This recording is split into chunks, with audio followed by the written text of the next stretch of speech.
making sure that we bring home a $2,000 a month UBI that's retroactive.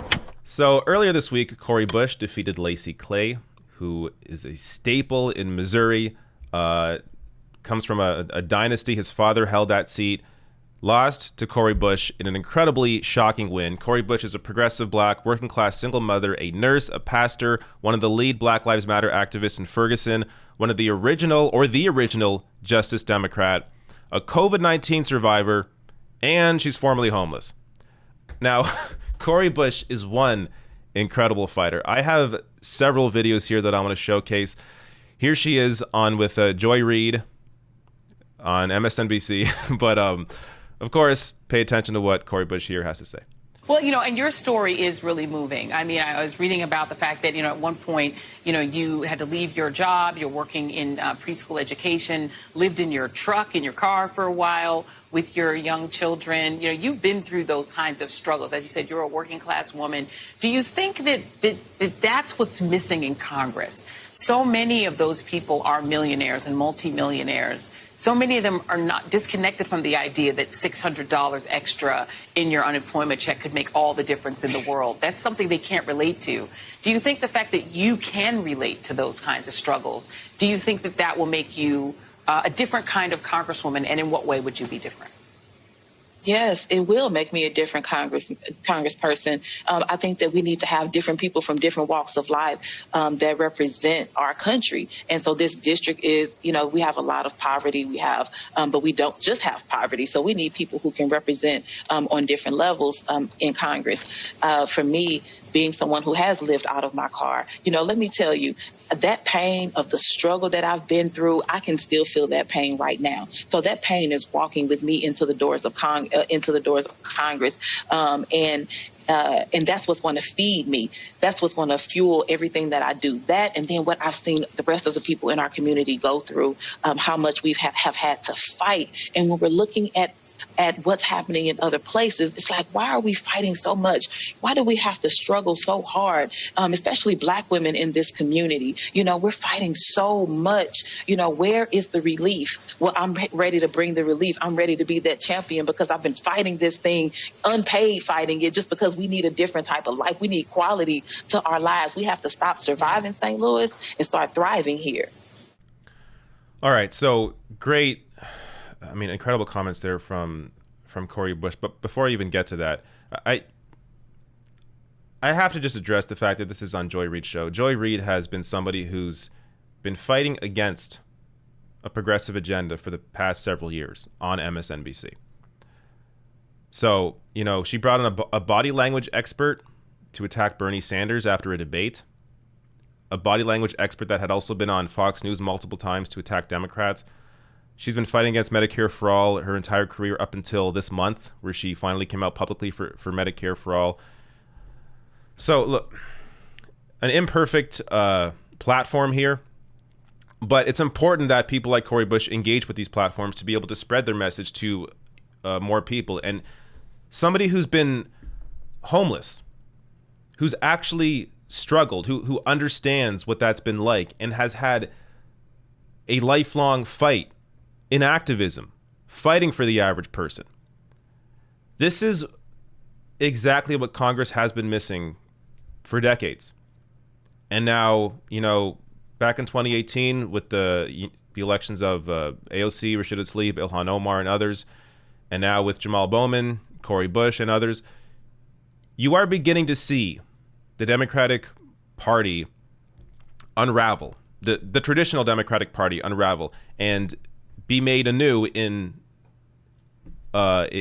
for progressive candidates, for fighting for real people with these sorts of nominees. So, look, it's been a long time coming, and I think a lot of people they've been pissed off for a good reason and have been disengaged from politics for a while because for a long time they saw two parties not representing them.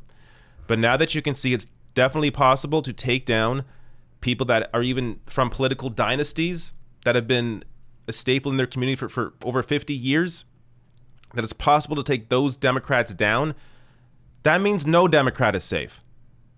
And the Democratic Party is going to begin, members of the party are going to begin to realize that, and are not just going to be considering their corporate donors, but are also going to be considering, hey, if I say vote against Medicare for all, do I have to worry about a primary challenge next year?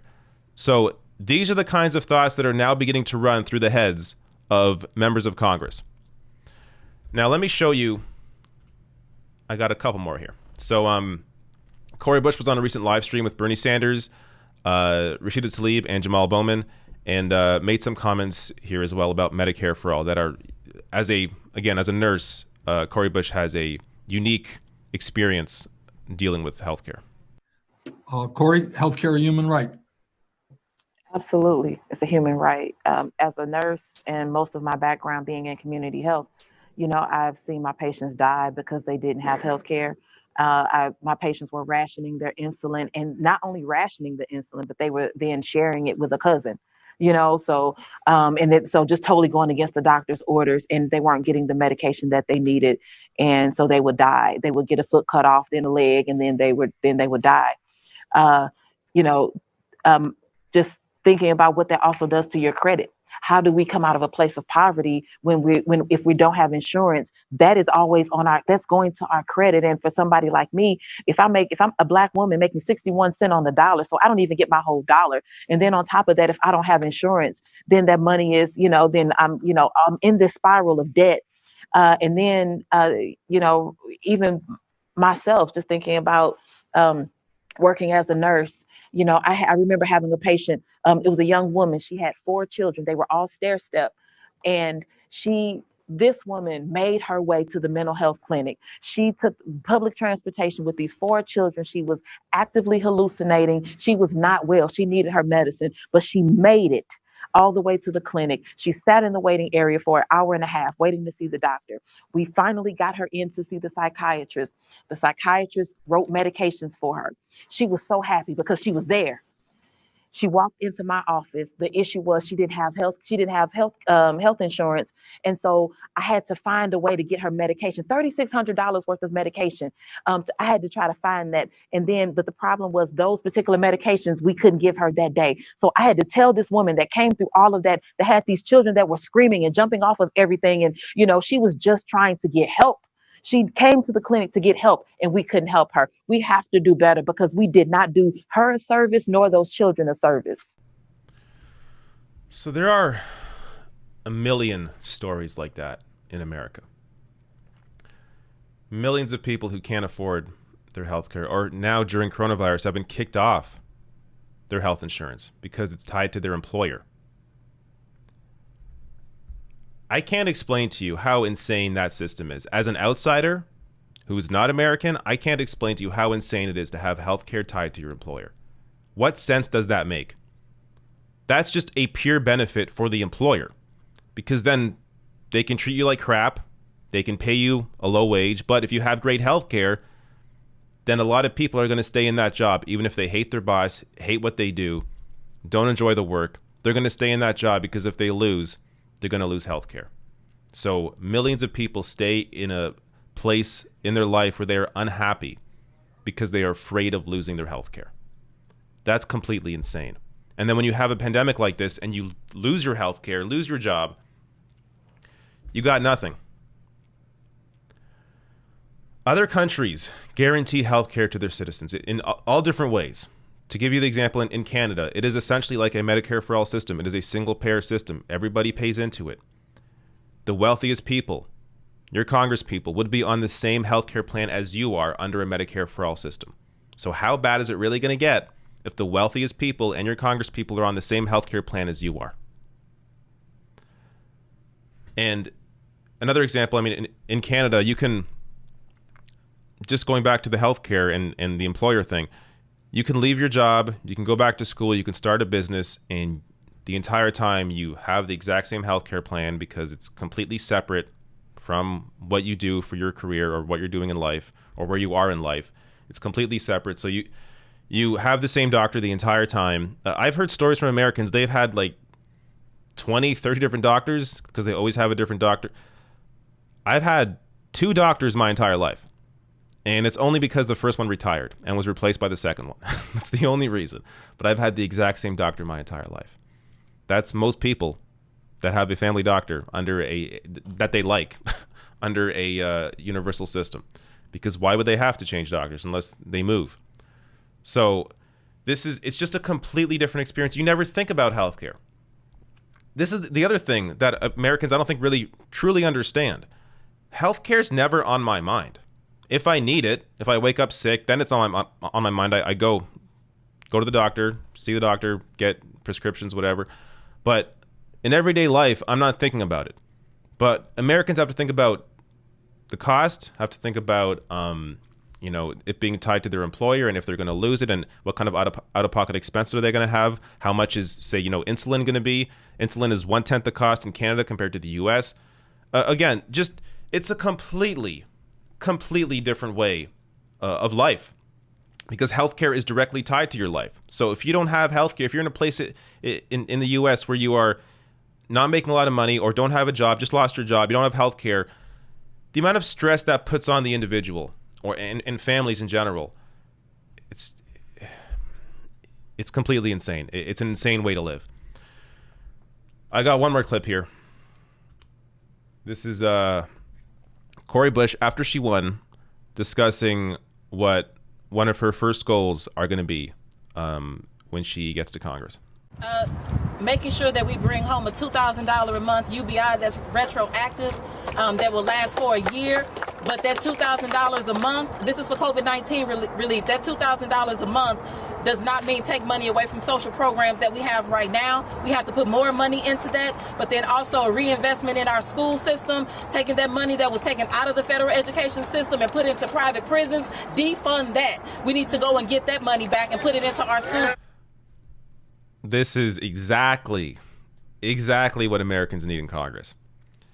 Now, understand that a lot of this will not be discussed if you still got to fight Donald Trump. It's not even going to be brought up for discussion. If you cut the tumor off, get Trump out, you will be able to have more of these policy discussions. Because, in the past, people say, well, why weren't we having it before? Because you didn't have these people in Congress. So people, we could talk about it on YouTube, you could talk about it on Twitter, but unless the actual politicians are discussing it, you're not going to hear about it. But you've seen how the general media has covered AOC. And for that matter, Rashida Tlaib, Ilhan Omar, Bernie Sanders, they get time on television. They get to speak their mind. So if you have more of those fighters and people that are, out there fighting for real issues like Cori Bush, who's already, as I showed you earlier, already getting interviews on mainstream networks, you're going to be hearing this conversation a lot more. But if the questions towards people like this are always going to be about Donald Trump, if he's still in, then it cuts down on the time that they got to talk about real issues. And I mean, if you have Republicans in charge, none of this is even going to be up for debate ever. So it's important to keep that in mind when seeing fighters like this, that their hands are tied as long as Republicans are in control. But as I showed you in a recent video with Bernie Sanders fighting Barack Obama back in 2013 on Social Security, Obama wanted to cut Social Security. Bernie was fighting against him publicly. You're going to see that same public fight against Joe Biden when Joe Biden doesn't come out for these various issues like, $2,000 a month retroactive to help people. So I am very excited. I am very excited about Cori Bush, very excited about Jamal Bowman and others that have also won their primaries and likely will win the races in November. I'm very excited to see how the conversation changes come next year.